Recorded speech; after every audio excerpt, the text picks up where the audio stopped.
A A7C é não mais não menos do que uma iteração nova com o mesmo sensor. É uma prática muito comum nas máquinas fotográficas. As marcas têm o seu desenvolvimento, gastam imenso dinheiro a desenvolver sensores e depois tentam capitalizar ao máximo isso, mudam o aspecto exterior, mudam os corpos, mudam-lhe o nome, mas é exatamente o mesmo sensor. Um caso flagrante é o caso da 550D da Canon, que lançou em 2010 este sensor APS-C e hoje, em 2020, é possível comprar exatamente aquele sensor através da 4000D. A proposta da A7C é ser mais leve, mais portátil, mais discreta, mais inspiradora. É uma máquina que vem preencher aquele mercado entusiasta. Pessoas que querem uma máquina essencialmente bonita, mas agora com a oportunidade de fazer full frame. O preço de venda desta máquina são $1.800. Na minha opinião, acho que ficou bastante acima do valor que a máquina vale. Normalmente os youtubers, os vídeos que eu encontro no YouTube nunca falam sobre o mercado de usados. Talvez porque os affiliate links dão mais jeito e então bora lá falar de coisas novas e não falar de coisas antigas. Mas no mercado de usados é muito fácil encontrar uma A7 III que seja vendida com poucos disparos, ainda a um preço mais barato do que novo A7C. O principal concorrente da A7C é a A7 III. Na minha opinião, até é um bocadinho estranho porque a Sony parece que está a canibalizar as suas marcas. Deixa de vender a A7 III para passar a vender a A7C. Mas a verdade é que ambas trazem viewfinder, mas em sítios completamente diferentes. A A7C é uma máquina mais entusiasta, faz até lembrar um bocadinho as Leicas, a M9, M10, etc., que têm rangefinders. A A7C tem viewfinder, tal e qual como a A7 III, mas fica mais à esquerda e a máquina torna-se plana. Portanto, há sempre assim uma estética que nos remete para pessoas que gostam de tirar fotografias, mas sem compromisso. Outra vantagem da A7 III em relação à A7C é o shutter speed. A A7 III é uma máquina de título profissional, claramente, e tem um shutter speed típico de 1 sobre 8000. A linha da A7C tem um shutter a 1 sobre 4000, que é exatamente a mesma diferença que tínhamos na Canon entre a 5D e a 6D. A 6D tem um shutter speed de 1 sobre 4000 e a 5D também tinha um shutter speed de 1 sobre 8000. O que é que isto significa? Que se nós tivermos uma lente de 1.4 ou 1.2, se tirarmos fotografias em zonas de muita luz, podemos não ter exposição boa o suficiente. Ou seja, 1 sobre 4000 é curto. Precisamos mesmo de 1 sobre 8000 para conseguir ter mesmo a exposição correta. São situações esporádicas, mínimas, mas a Sony tem mesmo que marcar a diferença. E então vai pecando nestas coisas que nem sempre são situações muito pontuais, mas que para um profissional tem que funcionar sempre. E para um amador pode funcionar, pode não funcionar, não há problema. Outra grande vantagem da A7 III é paz de espírito, ou seja, a A7 III leva 2 cartões de memória. Isto significa que podem guardar imagens ao mesmo tempo em 2 cartões. A A7C não, só leva 1 cartão de memória. É uma pena, mas mais uma vez a Sony a confirmar exatamente o tipo de cliente que quer para esta máquina.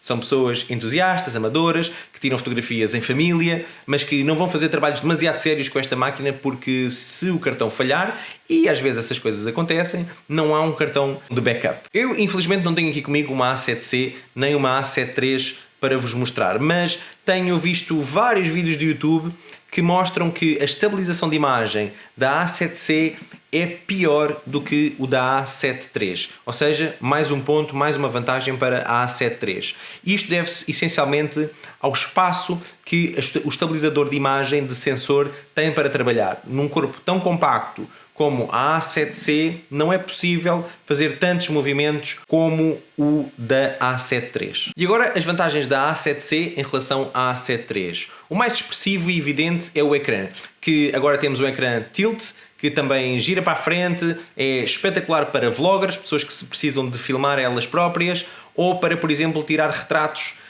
ao alto. Isso pode dar bastante jeito em relação ao ecrã da A7 III.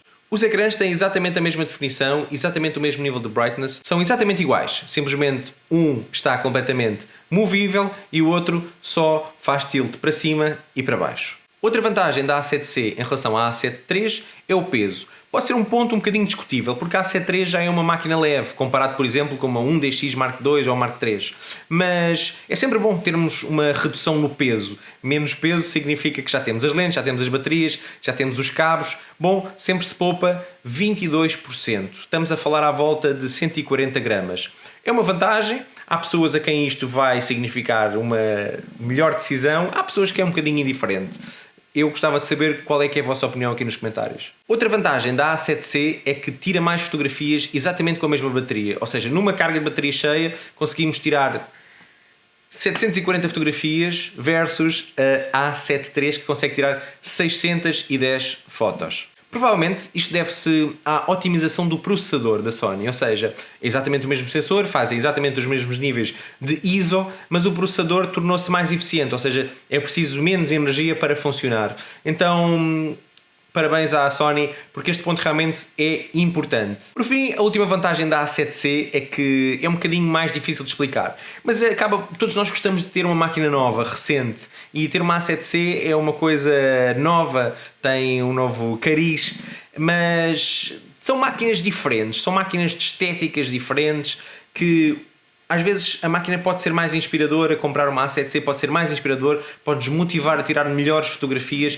e isso pode ser o suficiente para fazer a diferença. Tirarmos fotografias ou não tirar fotografias ou porque a máquina é pesada ou não cabe perfeitamente naquela bolsa que nós tínhamos comprado. Então eu acho que a abordagem faz sentido, mas o que não faz sentido nenhum é o preço dos $1.800. Esta máquina devia custar à volta dos $1.000, $1.200, $1.300, talvez aí fizesse sentido e aí sim a Sony estaria novamente a ser completamente disruptiva no seu mercado, porque quando lançou a A7 III por $2.000, tendo em conta a concorrência e o que havia, esmagou completamente a concorrência. No caso da A7C, podiam ter repetido o feito, mas infelizmente não fizeram. Em conclusão, a pergunta que se põe é: devo ou não comprar a A7C?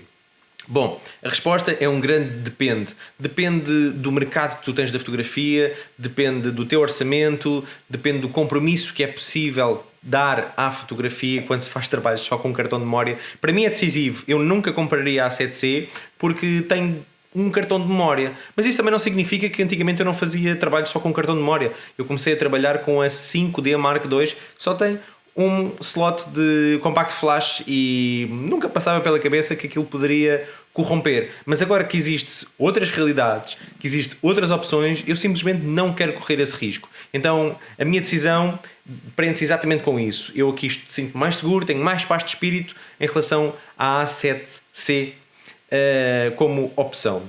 No entanto, existe aqui um fator muito importante que é a inspiração. O caso da XT4 eu acho que é uma máquina de grande sucesso. XT4, XT3, XT2 são máquinas que se destacaram por serem muito bonitas, muito inspiradoras, embora o sistema de foco não seja perfeito, existem outras limitações, que é o caso de ter sensores APS-C, mas às vezes isso não interessa muito, porque para uma pessoa amadora pode simplesmente chegar. Agora, se tu tens um trabalho de entusiasta, se não és pago para trabalhar com fotografia, eu acho que a A7C pode ser uma proposta perfeitamente válida. Comprar um produto novo a estrear tem sempre as vantagens das garantias, tem a vantagem de ser uma novidade, tem as vantagens naturais de ser uma A7C, como a portabilidade, a beleza. Para mim a máquina é muito mais bonita do que a A7 III, mas não acho a A7 III feia por causa disso, simplesmente é uma novidade, é mais leve, é mais fácil meter no bolso, pegar na máquina, ir fotografar, e se isso te faz produzir melhores fotografias, então essa é a máquina que tu deves investir. Caso contrário, se não estás à procura de nada de mais, se procuras simplesmente uma coisa com maior longevidade, que te pode fazer crescer e acompanhar nos teus compromissos, compra uma A7 III, ou uma XT4, ou uma 5D Mark III. Bom, a lista é infinita e não se esqueçam do mercado de usados. Aqui no YouTube a malta fala tudo sobre o mercado novo, mas existem grandes oportunidades no mercado de usados que pelo preço de $1.800 pode fazer toda a diferença. Se o preço da A7C fosse mais baixo, aí a minha opinião mudava. Eu acho que a A7C era uma máquina excelente para considerar aí a partir dos $1.000, $1.200, acho que sim, acho que faz sentido. Bem pessoal, este foi o meu vídeo de hoje, já não fazia um vídeo há quase 2 anos, se és novo no canal eu vou voltar a fazer vídeos, é um compromisso que eu tenho comigo mesmo.